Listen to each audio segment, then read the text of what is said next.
Las cosas del decir. Manual de análisis del discurso. Ariel, páginas 56 a 70.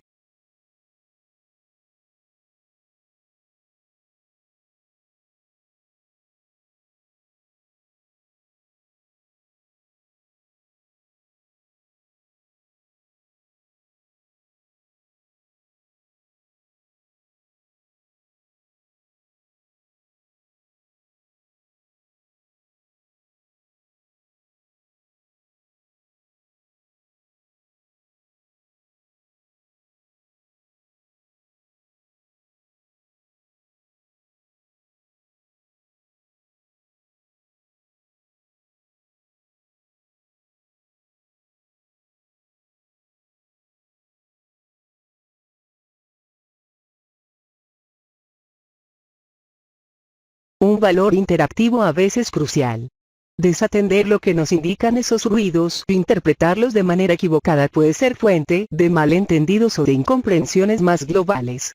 A continuación, enumeramos algunas de esas vocalizaciones: inhalaciones, exhalaciones, suspiros, bufidos, carraspeos, silbidos, chasquidos, tos, eructos, alargamientos, ruidos de relleno, risas, burla, alegría, llantos, pena, llamada, onomatopeyas, paz, boom, buf, aug. Como venimos señalando en los apartados anteriores, el significado interactivo de tales elementos varía de situación a situación y de un grupo cultural, o subcultural, a otro.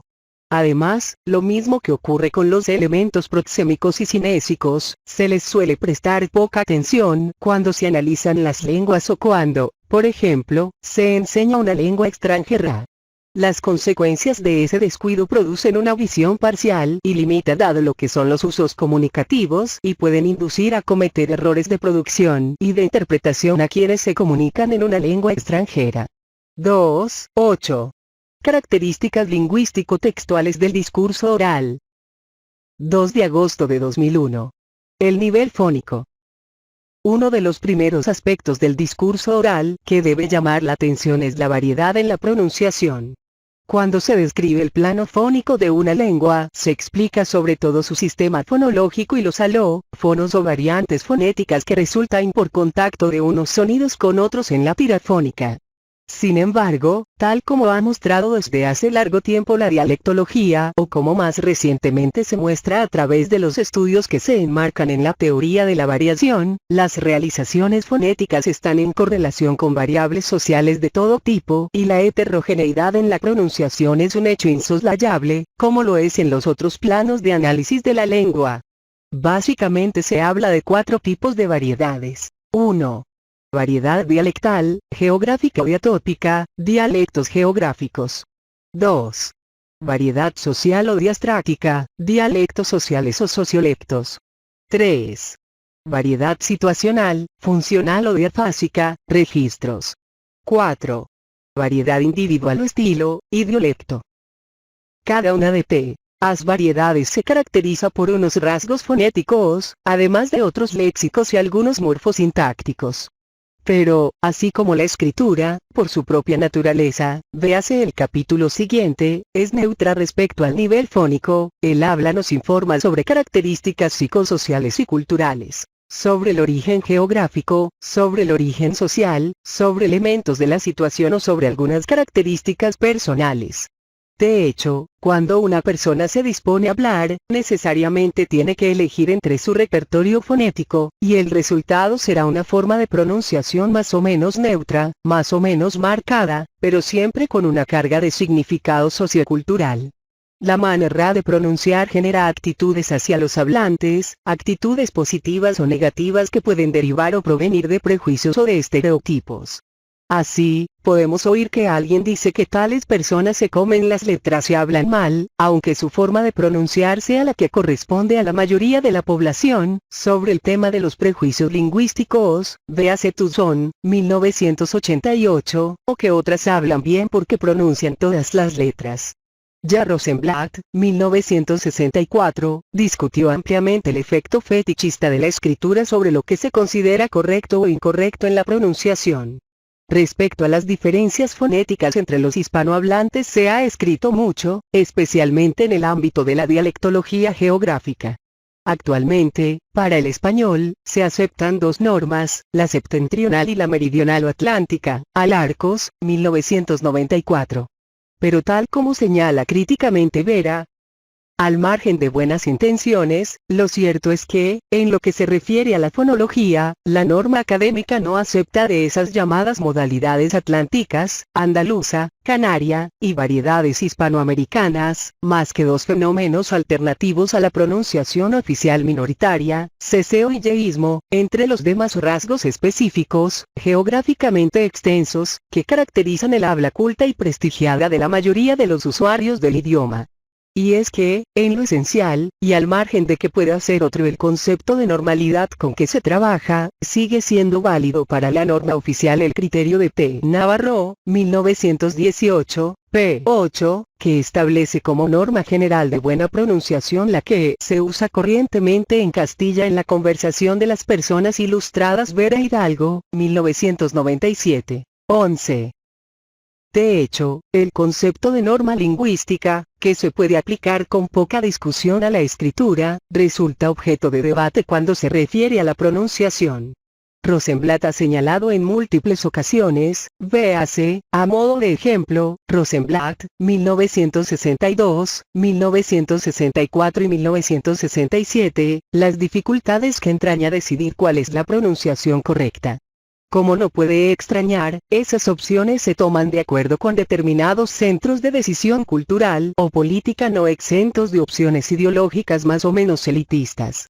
Una vez se decide lo que está dentro de la norma, lo que queda fuera, al margen, es lo que resultará objeto de evaluación negativa o, en el mejor de los casos, se considerará como algo castizo o gracioso.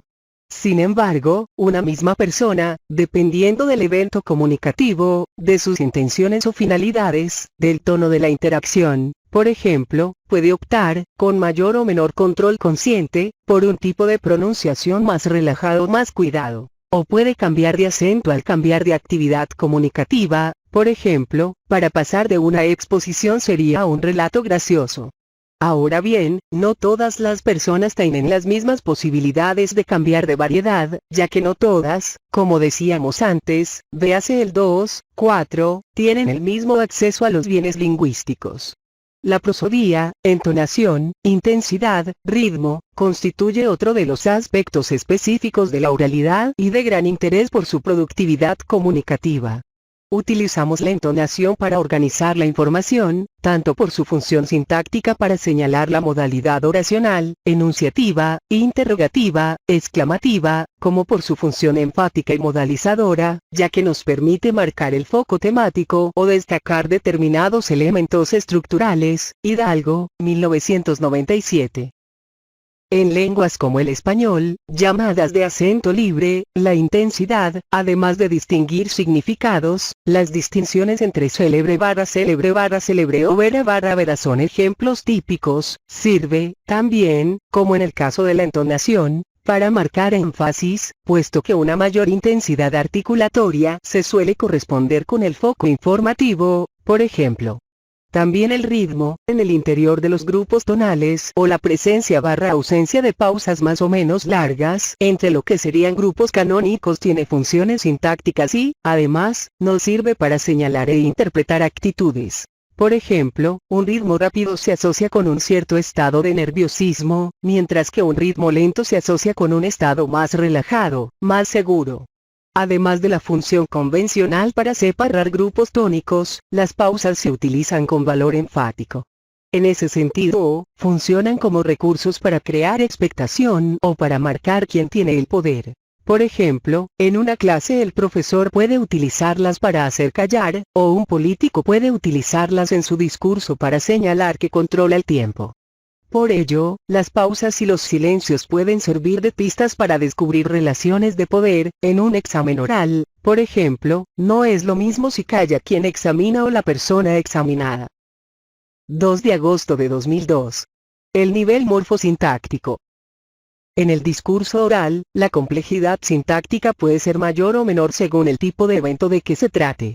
Entre una pieza oratoria y una conversación espontánea encontraremos, lógicamente, diferencias notables, ya que la primera, probablemente, habrá sido preparada, tal vez, incluso por escrito, y responderá a determinados patrones retóricos elaborados. En el caso de la conversación, la propia espontaneidad de la situación lleva consigo expresiones de duda, repeticiones, titubeos, cambios de estrategia sintáctica, discordancias, uso de muletillas o coletillas, piezas de relleno y completadores, etc. Cortés, 1991.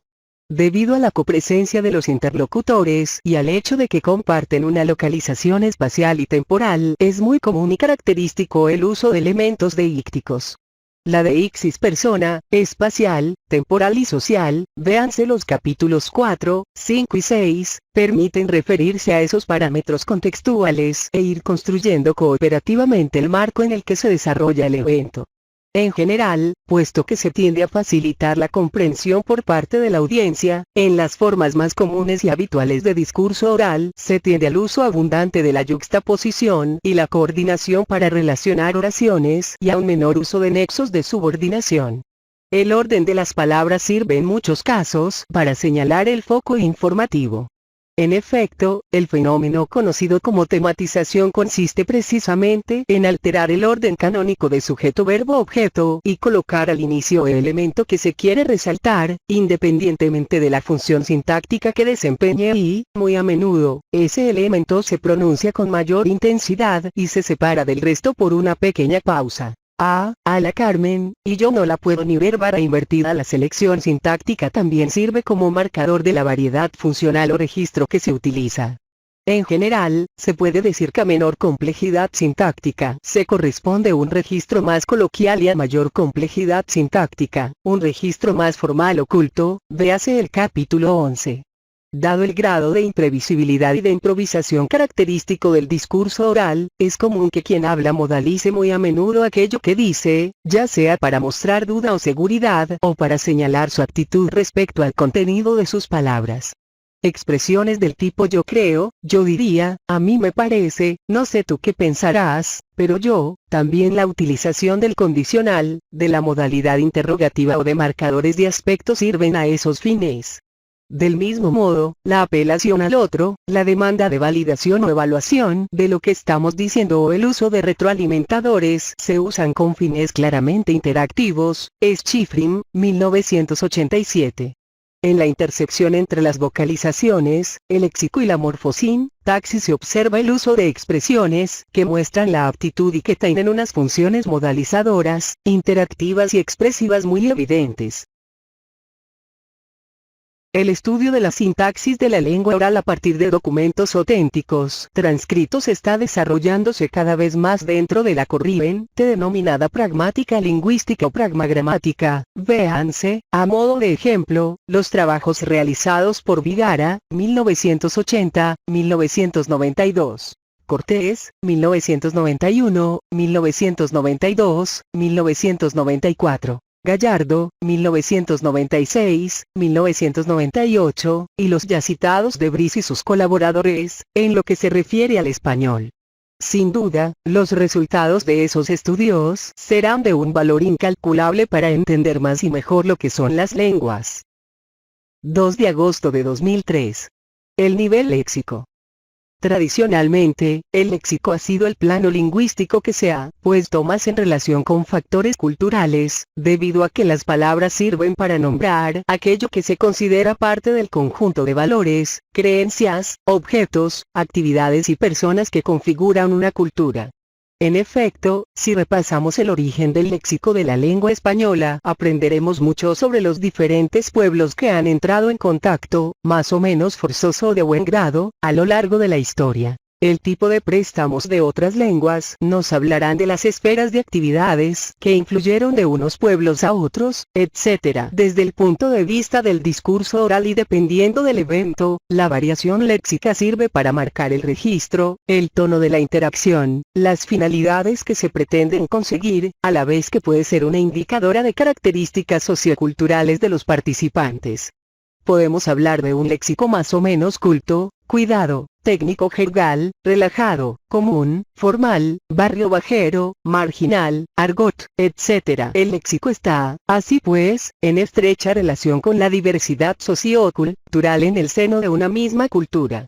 Así, se puede estudiar el léxico característico de diferentes grupos dentro de una misma sociedad, por ejemplo las diferencias entre el léxico de hombres/mujeres, medio rural/medio urbano, diferentes profesiones, argot. El léxico es un marcador de la pertenencia a un grupo. Piénsese en los argots juveniles, en las jergas de la delincuencia o en el léxico utilizado por los médicos. En estos tres casos, saber utilizar el léxico adecuado en el momento preciso puede convertirse en un signo de pertenencia al grupo y es uno de los medios usados para constituirlo como tal. Otra de las características del discurso oral en este nivel tiene que ver con el bajo grado de densidad léxica y el alto grado de redundancia. Como consecuencia de que se comparte el contexto y de que los participantes van construyendo conjuntamente el sentido de la interacción, se producen repeticiones, paráfrasis, se utilizan palabras comodín, deícticos, proformas léxicas, del tipo hecho, cosa, etc. Si alguien no entiende, puede pedir aclaraciones o repeticiones y quien estaba hablando tendrá que acceder a esas peticiones si quiere que las cosas vayan bien. Esto contrasta con lo que se produce en la escritura, como veremos en el capítulo siguiente, ya que en ese caso quien lee es quien tiene que volver atrás y repetir la lectura si no entiende algo, por lo que se da un alto grado de densidad léxica y un bajo grado de redundancia. 2 de agosto de 2004. La organización textual y discursiva. Todo lo dicho hasta ahora se refleja en el tipo de organización textual y discursiva de la comunicación oral. En primer lugar, hay que tener en cuenta que es multicanal, en el sentido de que hay que atender no solo a lo puramente lingüístico sino también a lo paraverbal, lo cinésico y lo proxémico. Las manifestaciones más típicas de la oralidad son dialogales, con dos o más interlocutores. También se producen eventos o secuencias monóloga-les, aunque siempre encontraremos marcas, verbales o no verbales, interactivas. Por lo tanto, algo esencial del discurso oral es que constituye una acción entre individuos. Pensemos que si se dice que una persona habla sola, se está señalando una característica social o de cierta perturbación mental. En los casos de discursos monologales o monogestionados habrá que atender a varios aspectos. Por una parte, aquellos que sirven para organizar la estructura del texto, presentación, progresión informativa, finalización. Por otra parte, se tiene que prestar atención a cómo las formas lingüísticas y textuales sirven para dar coherencia al discurso, tanto los marcadores discursivos como las secuencias textuales que aparecen. En tercer lugar, resulta muy interesante observar las marcas interactivas verbales y no verbales que presentan los textos monogestionados y que son una muestra clara de esa dialogicidad característica de cualquier tipo de comunicación humana. A continuación, presentamos algunos de esos elementos, a modo de ilustración.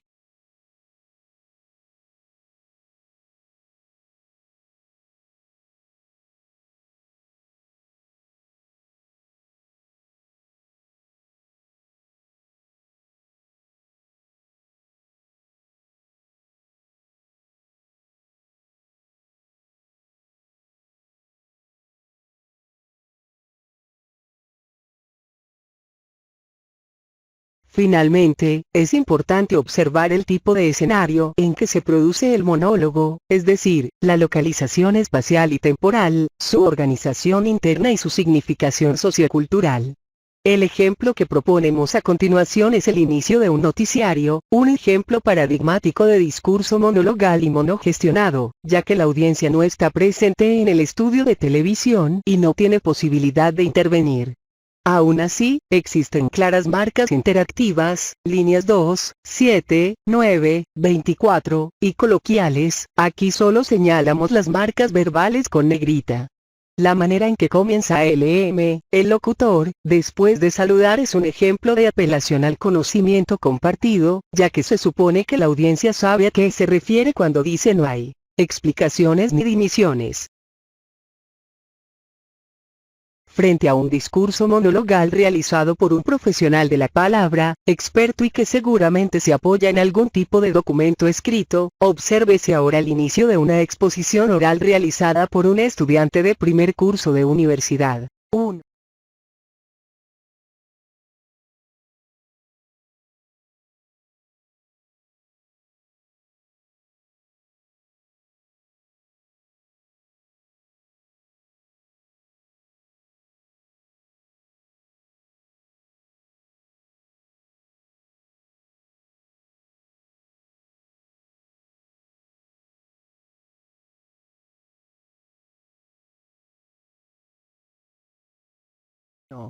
Bueno, me llamo Alfonso, primero he hecho hice el Bupiel Cohen. Soy del Vallespero 2. Lo hice hace 2 o 3 años y al final, pues y me he decidido por hacer magisterio segundo, entonces hoy 3. No sabía de qué hablar y bueno, el tema que he elegido es así un poco el y nuestro primer lenguaje 4. ¿Qué es el lenguaje no verbal no? ¿Y qué? Bueno, viene desde nuestro gran 5. Antepasados hasta digamos nosotros mismos desde niños y entonces y el título un poco sería pues 6. El gesto un detector y B estoy nerviosísimo y si nos fijamos el IE, todas las personas y 7.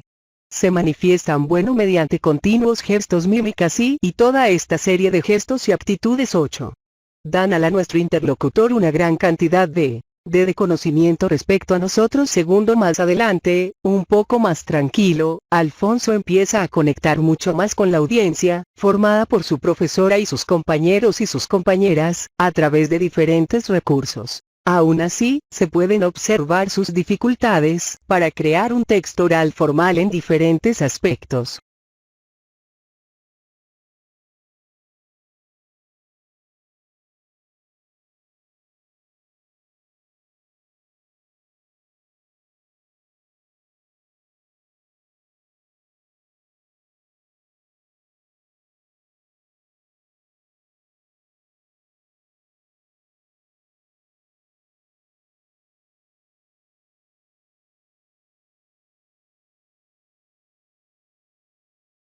En el caso del discurso dialogal, hay que atender a su organización estructural en tumos de palabra, véase el apartado 2. Como ya hemos señalado en otro lugar, Tucson, 1995a, una primera manera de acercarse a los diálogos es analizar cómo se organizan las 3 secuencias básicas. Inicio, saludos, preguntas, exclamaciones. Desarrollo, mantenimiento, cambio, feedback, respuestas mínimas. Final, ofrecimiento, aceptación, cierre. Como han observado los analistas de la conversación, el inicio y el final de las interacciones orales suelen responder a fórmulas rituales específicas de cada grupo cultural o de cada tipo de evento, véase, por ejemplo, Schegloff y Sachs, 1975, o los trabajos de Goffman ya citados. Saber iniciar y terminar una interacción de forma adecuada a las expectativas que generan los diferentes tipos de eventos dialogales supone un grado de competencia comunicativa oral elevado, de ahí que no siempre consigamos nuestros propósitos y seamos capaces de dar comienzo o de finalizar de forma satisfactoria un encuentro comunicativo. El cuerpo central de la interacción es el que puede estar sujeto a mayor flexibilidad y donde hay que atender a la forma como se produce la co-construcción y la negociación en diferentes planos. Interlocutivo, temático, de la posición de los hablantes, del tono, de las finalidades, etc. Una propuesta para dar cuenta con detalle de la complejidad de los diálogos, especialmente cuando se dan entre 3 o más participantes, es la que referimos a continuación, pensada específicamente para el análisis de los debates televisivos del tipo talk show y que se basa en la consideración de 3 dimensiones de análisis, Calzamiglia y otros, CAD, 1997. La dimensión interlocutiva, la dimensión temática y la dimensión enunciativa. De forma esquemática esta propuesta se puede presentar como sigue. Dimensiones para el análisis del discurso 1. Dimensión interlocutiva. Capital verbal. Número de tomas de palabra, número de palabras, tiempo ocupado, origen de las tomas de palabra. Autoselección, heteroselección, modos de transición. pausa, solapamiento, interrupción. Papeles comunicativos. Aserción, pregunta, validación, acuerdo barra desacuerdo, demanda de validación, respuesta, gestión. De los tumos de palabra, de los temas, del contrato comunicativo 11. Dimensión temática. Contribución. Directiva, reactiva, de relanzamiento, continuativa, desligada. Estructuración temática 111. Dimensión enunciativa. Modalidad enunciativa. Apelativa, yo, nosotros, elocutiva, tú, vosotros, delocutiva, 3 a persona o impersonal, modo de organización del discurso. Narrativo, argumentativo, descriptivo, didáctico explicativo. Como puede apreciarse, la dimensión interlocutiva atiende a la mecánica en que se organiza la interacción y tiene en cuenta el espacio interactivo ocupado, el capital verbal, la manera de tomar la palabra y de pasar de un turno al siguiente, así como la forma en que los diferentes participantes construyen una parte de su identidad a partir de los papeles comunicativos que desarrollan. Esta dimensión nos puede aportar una información muy valiosa respecto a las diferentes posiciones que adopta cada interlocutor y al grado de control interactivo. Por ejemplo, una persona que interviene mucho, pero ocupando poco tiempo, que se autoselecciona casi siempre, que interviene tanto después de una pausa como solapándose o interrumpiendo, que desempeña papeles comunicativos de pregunta, validación y gestión, se correspondería o bien con el moderador de un debate o con el profesor en una clase. La dimensión temática atiende a la actuación que los diferentes interlocutores tienen respecto a la construcción temática, a qué tipo de contribuciones realizan y a qué papel desempeñan en lo que se refiere a la propuesta, mantenimiento y cambio del contenido informativo de la interacción. Finalmente, la dimensión enunciativa atiende, por una parte, a la posición de los diferentes sujetos respecto a lo que dicen y al resto de interlocutores y, por otra parte, a los recursos discursivo-textuales que utilizan para llevar a cabo sus finalidades comunicativas. Como ejemplo de funcionamiento de esta propuesta de análisis presentamos el siguiente ejemplo. Se trata de una puesta en común en una clase de lengua española de primer curso en la universidad. Los estudiantes han leído en las semanas anteriores a esta sesión la novela Descender la tesis de Nancy. Durante un rato han estado trabajando en pequeños grupos discutiendo sobre el tema, el argumento, los personajes y el ambiente de la novela. El fragmento transcrito recoge el momento en que los portavoces de los grupos exponen al conjunto de la clase el resultado de sus discusiones.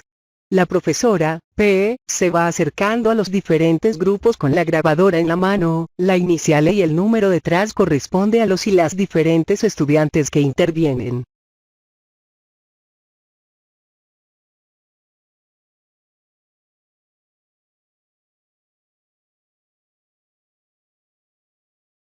El recuento del número de turnos que ocupa cada participante y del número de palabras que utiliza nos lleva al siguiente resultado.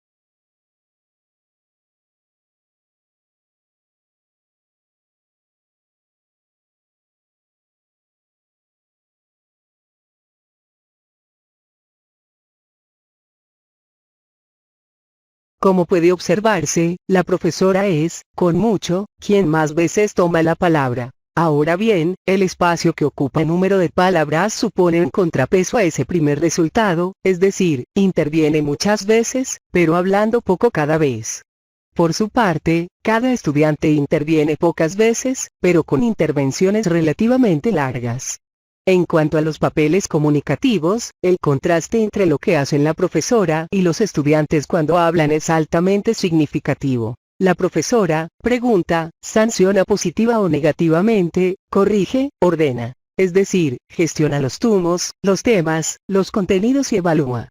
Los estudiantes, básicamente, se limitan a responder a las demandas de la profesora y explican, describen, dan cuenta de sus lecturas, excepto en la secuencia final, 118, 141, en que se establece un diálogo entre varios estudiantes que discuten sus respectivos puntos de vista. El estilo de la profesora es casi siempre directo y lacónico, ya que lo que pretende es que sean los estudiantes quienes hablen. Los estudiantes intentan elaborar sus respuestas, con mayor o menor éxito, ya que saben que eso es lo que se espera de ellos. Sirva esta muestra para terminar este capítulo. Proponemos a quienes lo están leyendo, que prosigan el análisis de las otras dimensiones. Un arte en desuso. Asegurar que el hombre es un animal racional o un ser pensante parecen definiciones algo pretenciosas, a la vista de cómo va el mundo. Quizás sea más ajustado a la verdad decir que somos animales dotados de lenguaje, animales que hablan, incluso si se quiere, animales parlanchines. Pero desde luego lo que cada vez va siendo más difícil asegurar de nuestros congéneres es que sean animales que conversan. Hablamos, pero no conversamos. Disputamos, pero rara vez discutimos. La conversación no consiste en formular peticiones o súplicas, ni en ladrarse órdenes o amenazas, ni siquiera en susurrar halagos o promesas de amor. El arte de la conversación es el estadio más sofisticado, más civilizado, de la comunicación por medio de la palabra. Un arte hecho de inteligencia, de humor, de buenos argumentos, de anécdotas e historias apropiadas, de atención a lo que dice el vecino, de respeto crítico, de cortesía. Es tan sofisticado y civilizado este arte, que hoy probablemente solo sigue estando al alcance de algunas tribus de Kalahari que desconocen tanto la prisa funcional como la jerga cibemáutica. Si los historiadores y testigos de la época no nos engañan, la gran época del arte de la conversación en Europa fue el siglo XVM. Por lo visto, entonces la gente, me refiero a la gente privilegiada, a quienes tenían la suerte de no ser tan nobles como para que les disculparan socialmente la estupidez, ni tan pobres como para verse condenados a la ignorancia afanosa, solía reunirse en los salones presididos por unas cuantas mujeres inteligentes, para producir charlas que eran como pequeñas obras maestras efímeras. Nadie grabó esas conversaciones, no guardamos vídeos que nos permitan rememorar lo que se dijo tal miércoles en casa de Madame Dudef, Fando aquel jueves en la de Madame Geoffrey. Solo queda una especie de suave aroma casi desvanecido que perfuma la correspondencia de ciertas damas con Voltaire o algunas páginas de Diderot, de Gibbon, incluso de Rousseau.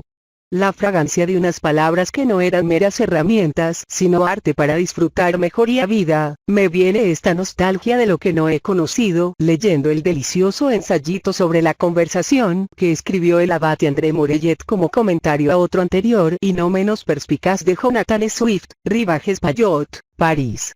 El abate Morellet fue un amigo de los enciclopedistas, se le llamó el teólogo de la enciclopedia, pero compuso su elogio de la buena conversación ya entrado el siglo XTX, cuando la época de los salones había terminado. Propone una serie de advertencias sobre los defectos que impiden charlar civilizadamente. La falta de atención a lo que dice el otro, el afán de ser gracioso a cualquier precio, la pedantería, el saltar sin cesar de un tema a otro, la manía de llevar la contraria por sistema, etc. Creo que los participantes habituales en las tertulias radiofónicas, sustituidas mediáticas actuales de aquellos salones, no perderían nada siguiendo algunos de sus consejos. Asegura Morellet que el movimiento de la conversación da al espíritu mayor actividad, más firmeza a la memoria y al juicio mayor penetración. Y concluye que la conversación es la gran escuela del espíritu, no solo en el sentido de que lo enriquece con conocimientos que difícilmente podría haber obtenido de otras fuentes, sino también haciéndolo más vigoroso, más justo, más penetrante, más profundo. Yo añadiría que nos hace también más civilizados y más humanos. Conversar fue un arte en el que cualquiera podía sentirse artista y a la vez disfrutar del talento ajeno. Un arte muy barato, además. Pero hoy solo creemos en lo que compramos caro y en lo que nos permite seguir comprando. Fernando Savater, El País Semanal, agosto de 1998. Capítulo 3. El discurso escrito. Con la escritura, instrumento eficaz y ambivalente, se han declarado guerras y se han firmado tratados de paz. Se han difundido pseudoteorías oportunistas y se han fijado los grandes descubrimientos del pensamiento honesto. Gracias a la escritura se han ido acumulando y conservando una parte esencial de la memoria humana, las ciencias y las técnicas con las que cada nueva generación puede abrirse camino sin tener que empezar desde cero. Las historias que nos ligan a nuestras raíces y, muy especialmente, esas obras excelentes, quizá generosamente gratuitas, que son los escritos literarios, las elaboraciones estéticas del lenguaje, la creación de mundos posibles. J. Tucson, 1996. 9. Hoy, en la sociedad occidental, la escritura constituye para la mayoría de la población una segunda naturaleza verbal. El entorno lingüístico habitual está constituido por mensajes orales y escritos que funcionan interrelacionados o de forma autónoma en las múltiples actividades de la vida. Sin embargo, esta situación es relativamente nueva en la larga historia de los seres humanos. Necesitamos situarnos en una perspectiva histórica, para comprender el valor de la aparición de la escritura como sistema semiótico. La existencia del lenguaje, que surge como una manifestación oral relacionada con la interacción entre individuos, se asocia a la aparición de la especie del Homo sapiens sapiens, hace unos 90.000 años.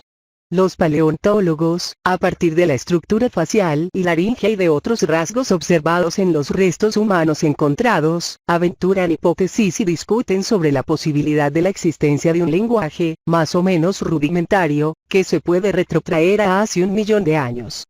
Pero obviamente no hay datos que permitan determinar y describir los sucesivos estadios de su evolución. En cambio, la escritura es un hecho históricamente localizable porque ha dejado huellas materiales a través de representaciones icónicas de la realidad, pictogramas o ideogramas, y a través de representaciones de distintas unidades lingüísticas, logogramas, silabogramas y fonogramas. Diversos estudiosos relatan la apasionante historia de los sistemas de representación icónica y gráfica del habla. Help, 1952. Gaur, 1987. Cristal, 1987. Tucson, 1997. Grandes culturas alejadas entre sí, como la maya en el continente americano, o como la china en el continente asiático.